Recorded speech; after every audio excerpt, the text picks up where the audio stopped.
Ya, assalamualaikum warahmatullahi wabarakatuh. Apa kabar teman-teman sekalian? Balikan lagi bersama saya Ragil Kun. Kali ini agak sedikit berbeda. Biasanya yang saya ajakin ngobrol itu selebgram.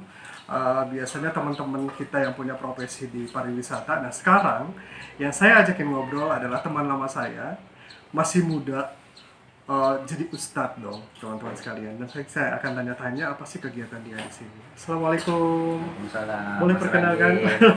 boleh perkenalkan diri dulu mungkin ke teman-teman Ragil Kun yang ada di Ya, rumah. jadi teman-teman Ragil Kun yang di rumah, perkenalkan nama saya Abdul Haris ya, Abdul Haris. Jadi ini kawan Mas Ragil dulu, udah lama banget ya. Jadi ini udah sekian lama, alhamdulillah. Terima kasih juga kepada Mas Ragil udah berkunjung ke pondok kita.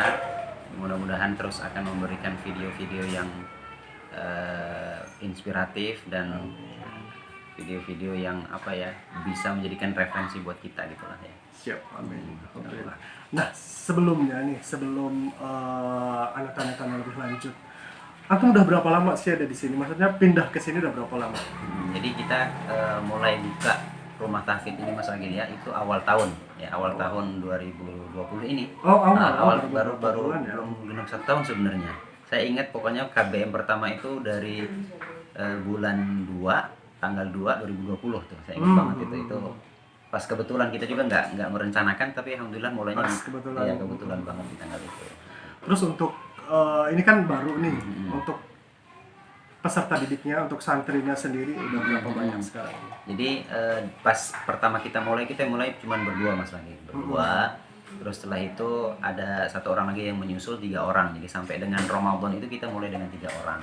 3 orang, dan alhamdulillah setelah Ramadan tahun ajaran baru ini masuk kurang lebih 8 orang Mas Ragil, 8 orang. Jadi sekarang sekitar 11 orangan lah. 11. Iya. Untuk visi misinya sendiri dengan didirikannya pondok pesantren ini apa sih? Jadi visi misi kita adalah yang pertama Mas Ragil, memang pondok ini khusus kepada Al-Quran gitu ya. Jadi menghafal Al-Quran 30 juz. Jadi target kita yang pertama itu adalah anak-anak hafal Al-Quran 30 juz dari juz 1 sampai juz 30 tuh. Dan nanti harapannya selesai dari sini tidak hanya selesai secara setoran, tetapi juga lancar gitu. Jadi bisa dibaca tuh. Nah, target kita baca dari juz 1 sampai juz 30 tuh sekali duduk, itu target yang pertama. Yang kedua, tidak hanya hafal Quran, tetapi anak itu juga memiliki akhlak yang mulia gitu ya. Jadi Al-Quran itu tidak hanya sampai dengan kerongkongannya saja, tetapi juga masuk ke dalam hatinya dan dapat diaplikasikan ke dalam perilakunya, berbentuk ya dengan akhlak yang mulia tadi gitu ya. Lalu yang ketiga, anak itu juga selain dari hafal Quran, akhlaknya mulia, dia memiliki pengetahuan yang luas gitu. Artinya di sini juga kita bantu skill yang lainnya seperti bahasa Arab, bahasa Inggris gitu Mas Agil. Jadi selain dari hafal Quran, anak-anak juga punya skill yang lainnya gitu. Terus kegiatan anak-anak di sini kan murojaah dan sebagainya. Ya. Terus kalau untuk sekolah formalnya gimana? Jadi untuk anak-anak kita di sini, jadi selain dari mereka juga hafal Quran gitu ya. Jadi kita tidak mengesampingkan yang formal gitu. Kita tetap pendidikan formal, sehingga nanti setelah selesai dari sini dia masih bisa melanjutkan ke jenjang yang berikutnya. Dan itu kan artinya harus punya ijazah ya. Betul. Jadi insya Allah dari pondok kita juga akan kita berikan ijazah sesuai dengan jenjangnya masing-masing. Kalau memang dia SD, kita kasih ijazah SD, di SMP kita kasih ijazah SMP, dan seterusnya gitu Mas Agil. Jadi anak-anak tidak hanya hafal Quran, tetapi juga dia punya ijazah formal yang nanti insya Allah bisa dipergunakan di kemudian hari. Insyaallah. Terus kalau untuk sekarang nih, sekarang yang ada yang 11 orang yang ada di pondok pesantren ini, di rumah tahfidz ini, usia sekolahnya rata-rata usia apa? Rata-rata kita di usia SMP Mas Agil, SMP. SMP.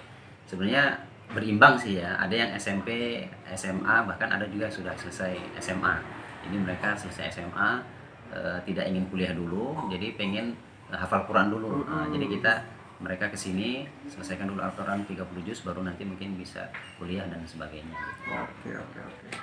Kalau untuk usia, batasan usia sendiri yang masuk ke sini usia berapa? Jadi Seperti itu? kita tidak membatasi ya Mas ya. Jadi boleh selama anak itu sudah bisa mandiri, silahkan masuk sini. Dan untuk usia maksimal pun selama dia masih mau tinggal di asrama dengan mengikuti peraturan kita, insya Allah kita terima itu. Yang penting sungguh-sungguh gitu ya. Untuk fasilitas di asrama ada apa aja? Jadi kalau fasilitas di asrama ya insya Allah kita dapat ranjang. Jadi anak-anak datang ke sini cuman bawa baju aja, kita kasih ranjang, kasih lemari, spray, selimut gitu ya. Makan 3 kali satu hari, 3 kali sehari, terus insya Allah kita ada ruangan yang ber AC juga di tempat ngajinya gitu ya. Insya Allah. Wow, jadi saya sama Wawan itu udah berteman lama sekali, sama Ustadz Wawan. Saya sekarang manggilnya Ustadz Wawan karena beliau ini luar biasa dari zaman dulu, konsisten, karena memang para penghafal Al-Quran itu beda ya teman-teman. Orang-orangnya terlihat teduh sekali. Dan lama nggak ketemu, pas ketemu ternyata dia sudah punya pondok pesantren sendiri, Rumah Tahfiz ini. Jadi lokasi di mana sih nih, bisa diceritain kita? Kalau lokasi kita ada di Perumahan Bataranila di Jalan Cempaka nomor 280 ya. Raja Basah. Raja Basah ya. Masih di seputaran Bandar Lampung. Jadi sebenarnya saya tuh datang ke sini pengen cari-cari pondok pesantren untuk ponakan saya gitu. Cuman kebetulan saya kenal dengan Ustadz Ma'ruf dan ternyata dia sekarang lagi ngelola di sini juga sama Antum ya. Jadi insya Allah bantu kita sama Ma'ruf. Dan ternyata isinya itu orang-orang kita juga teman-teman. Terus ada nggak sih pesan-pesan yang mungkin mau disampaikan kepada orang-orang di luar sana yang pengen banget masuk ke, karena gini, pondok pesantren itu sekarang dicap orang tuh lebih mahal daripada pendidikan formal seperti itu. Ada nggak sih untuk menghilangkan image yang seperti itu, mungkin Wawan ada nggak yang mau disampaikan ke halayak ramai tentang hal itu? Jadi insya Allah kalau di pondok kita itu sangat terjangkau ya, dimana biaya itu udah sangat minim lah, artinya kita memang biaya itu untuk kebutuhan anak itu juga di sini gitu ya, dimana juga kita sebenarnya gini, kita kan orientasinya anak itu dimasukkan kepada pondok supaya nantinya bisa memberikan kebahagiaan buat orang tuanya, dan itu artinya butuh modal juga gitu ya. Dan insya Allah nggak lebih mahal dari yang di luar lah ya, dan insya Allah pondok kita terjangkau, dan kalaupun memang kita agak sedikit mengeluarkan uang ya itu artinya nanti sebanding dengan apa yang akan didapatkan gitu ya. Karena kebutuhan juga sih. Kebutuhan ya, sebenarnya itu kebutuhan juga. Toh itu juga untuk anaknya juga. Betul. Gitu ya. Mungkin itu aja kali ya. Oke, mungkin itu aja yang bisa saya obrolin sama Ustadz Wawan. Nanti teman-teman sekalian silahkan support channel YouTube saya dengan cara like, comment, share, and subscribe. Dan teman-teman sekalian nanti juga part berikutnya ada liputan full untuk di pondok pesantrennya Ustadz Wawan. Nama pondok pesantrennya apa mungkin? Pondok pesantrennya Kawakibul Quran ya. Pondok pesantren Kawakibul Quran ya. Nanti juga akan ada liputan khusus channel YouTube-nya Ragil Kun untuk meliput kegiatan anak-anak yang ada di sini. Thank you for watching dan assalamualaikum warahmatullahi wabarakatuh.